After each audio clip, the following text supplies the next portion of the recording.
Spain പ്രധാനമന്ത്രിയുമായി സുൽത്താൻ phone സംഭാഷണം നടത്തി. തെക്കൻ ബാത്തിനയിൽ തേൻ ഉൽപാദനത്തിൽ വർധന. ആദം സൺസ് ഖുറാൻ മത്സരം സംഘടിപ്പിച്ചു. ഒമാനിൽ നിന്നുള്ള പ്രധാന വാർത്തകളുമായി ഗൾഫ് അപ്ഡേറ്റ്സ് ഒമാൻ തുടങ്ങുന്നു. എല്ലാ പ്രേക്ഷകർക്കും സ്വാഗതം. Gulf Updates Oman brought to you by Shahi foods and spices, powered by Purushottam Kanji exchange. Sultan Haitham bin Tariq Spanish പ്രധാനമന്ത്രി പെഡ്രോ സാഞ്ചസുമായി ഫോൺ സംഭാഷണം നടത്തി. ഇറാനെതിരെ നടന്ന അമേരിക്ക ഇസ്രായേൽ ആക്രമണങ്ങൾക്ക് പിന്നാലെ മേഖലയിൽ ഉണ്ടായ നിലവിലെ സാഹചര്യവും അതിന്റെ പ്രത്യാഘാതങ്ങളും സംഭാഷണത്തിൽ ചർച്ചയായി.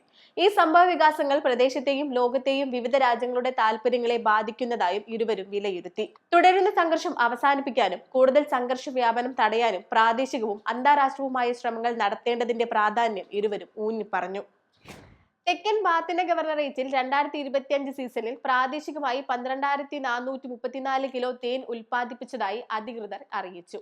ഗവർണറേറ്റിലെ കൃഷി, മത്സ്യബന്ധന, ജലവിഭവ മന്ത്രാലയ വകുപ്പ് പുറത്തുവിട്ട കണക്കുകൾ പ്രകാരം 7,136.5 കിലോ സമർ തേനും 5,097.5 കിലോ സിദർ തേനും 200 കിലോ മറ്റ് ഇനങ്ങളുമാണ് ഉൽപ്പാദിപ്പിച്ചത്. ഇവയുടെ മൊത്തം മൂല്യം 1,86,500 റിയാൽ കവിയും. തെക്കൻ ബാത്തിനയിലെ വിലായത്തുകൾ പരമ്പരാഗത തേനീച്ച വളർത്തലിലും തേൻ ഉൽപാദനത്തിലും പ്രശസ്തമാണ്. സിദർ, സമർ എന്നിവയുൾപ്പെടെയുള്ള വിവിധ പൂന്തേൻ ഇനങ്ങൾ ഇവിടെ ലഭ്യമാണ്. അനുകൂല കാലാവസ്ഥയും സമൃദ്ധമായ പ്രകൃതിയും വൻതോതിൽ തേൻ ഉൽപാദനത്തിന് സഹായകരമാണ്. ഇതുവഴി ആഭ്യന്തര വിപണിയിലും അന്താരാഷ്ട്ര വിപണികളിലും ഒമാനി തേനിന് ആവശ്യക്കാർ ഏറെയുണ്ടെന്നത് അധികൃതർ വ്യക്തമാക്കി. തേനീച്ച വളർത്തൽ മേഖലയുടെ ഗുണനിലവാരം ഉയർത്തുന്നതിനും സാങ്കേതിക നിർദ്ദേശങ്ങൾ നൽകുന്നതിനുമായി നിരീക്ഷണ പരിപാടികളും ഫീൽഡ് സന്ദർശനങ്ങളും നടപ്പാക്കുന്നുണ്ടെന്നും അദ്ദേഹം കൂട്ടിച്ചേർത്തു. പ്രാദേശിക സമ്പദ് വ്യവസ്ഥ മെച്ചപ്പെടുത്തുന്നതിനോടൊപ്പം തേൻ ഉൽപാദന മേഖല വികസിപ്പിക്കുകയുമാണ് ലക്ഷ്യം. ആദം സൺസ് ഖുറാൻ മത്സരത്തിന്റെ 22ാം പതിപ്പ് മസ്കത്തിൽ നടന്നു. ദാർസെയ്ദ് മർസാൻ യൂണിവേഴ്സിറ്റി കോളേജിൽ നടന്ന പരിപാടിയിൽ ഒമാൻ മതകാര്യ മന്ത്രി ഡോക്ടർ മുഹമ്മദ് ബിൻ സയ്യിദ് അൽ മഅ്മരി മുഖ്യാതിഥിയായി. മത്സരത്തിൽ 8 രാജ്യങ്ങളിൽ നിന്നുള്ള ഏകദേശം 400 മത്സരാർത്ഥികളാണ് രജിസ്റ്റർ ചെയ്തത്. 3 വിഭാഗങ്ങളിലായിരുന്നു മത്സരം. മത്സരത്തിന്റെ ഓൺലൈൻ പോർട്ടൽ ഈ വർഷം ആരംഭിച്ചതായി സംഘാടകർ അറിയിച്ചു. 4 ഷെയ്ഖുമാർ ഉൾപ്പെട്ട വിധികർത്തൃ സമിതി ഫൈനൽ റൗണ്ടിലെ മത്സരാർത്ഥികളുടെ പ്രകടനം വിലയിരുത്തി. വിജയികൾക്ക് സമ്മാനങ്ങൾ കൈമാറി. സംഘാടക സമിതി chairman Ismail bin Mohammed bin Adam Al Sayyid, director board chairman Abdul Hameed bin Adam bin Ishaq Al Sayyid, Shahi food and spices managing director Muhammad Ashraf, doctor P Muhammad Ali തുടങ്ങിയവരും ചടങ്ങിൽ പങ്കെടുത്തു. Indian social club Oman Kerala വിങ്ങിന്റെ ഈ വർഷത്തെ ഇഫ്താർ സംഗമം വെള്ളിയാഴ്ച മത്രയിലെ സബാലത്ത് ഹാളിൽ വെച്ച് നടന്നു.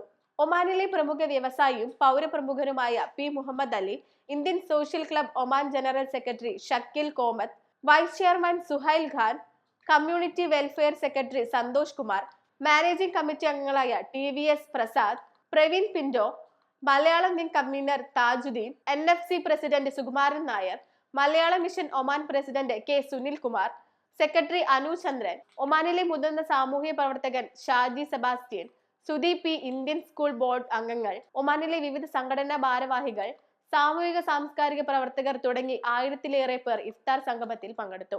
മതേതര ഇഫ്താർ എന്ന ആശയം ഒമാനിൽ ആദ്യമായി അവതരിപ്പിച്ചത് കേരള വിംഗ് ആണെന്നും രൂപീകരണ കാലം മുതൽ എല്ലാ വർഷവും സമൂഹത്തിന്റെ നാനാതുറകളിൽ നിന്നുള്ളവരെ പങ്കെടുപ്പിച്ചുകൊണ്ട് ഇഫ്താർ സംഗമം സംഘടിപ്പിച്ചു വരുന്നുണ്ടെന്നും കൺവീനർ അജയൻ പൊയ്യാറ പറഞ്ഞു. ഓരോ വർഷവും പങ്കാളിത്തം കൂടി വരുന്നതായാണ് കാണാറുള്ളതെന്നും ഈ വർഷവും അഭൂതപൂർവമായ ബഹുജന പങ്കാളിത്തമാണ് കാണാനായതെന്നും അദ്ദേഹം കൂട്ടിച്ചേർത്തു. 1/4 നൂറ്റാണ്ടായി ഒമാനിലെ മലയാളി പ്രവാസി സമൂഹത്തിനിടയിൽ സാമൂഹികവും സാംസ്കാരികവുമായ ഇടപെടൽ നടത്തിവരുന്ന പുരോഗമന സംഘടനയായ കേരള വിംഗ് തുടർന്നും വ്യത്യസ്ത മത സാമൂഹിക വിഭാഗങ്ങളെ ഒരു കുടക്കീഴിൽ അണിനിരത്തുന്ന പരിപാടികൾ സംഘടിപ്പിച്ച് മുന്നോട്ടു പോകുമെന്ന് മാനേജ്മെന്റ് കമ്മിറ്റി അംഗങ്ങൾ പത്രക്കുറിപ്പിൽ അറിയിച്ചു. ഗൾഫ് അപ്ഡേറ്റ്സ് ഒമാൻ പൂർണ്ണമാകുന്നു. പ്രവാസ ലോകത്തെ പുത്തൻ വാർത്തകൾ അറിയാൻ ഗൾഫ് മാധ്യമത്തിന്റെ സോഷ്യൽ മീഡിയ പ്ലാറ്റ്ഫോമുകൾ സന്ദർശിക്കാം. ഗൾഫ് അപ്ഡേറ്റ്സ് നിങ്ങളുടെ വാട്സാപ്പിൽ ലഭിക്കുന്നതിന് നിങ്ങളുടെ പേരും സ്ഥലവും 96201150 എന്ന നമ്പറിലേക്ക് വാട്സാപ്പ് മെസ്സേജ് അയക്കൂ. Gulf Updates Oman brought to you by Shahi foods and spices, powered by Purushottam Kanji exchange.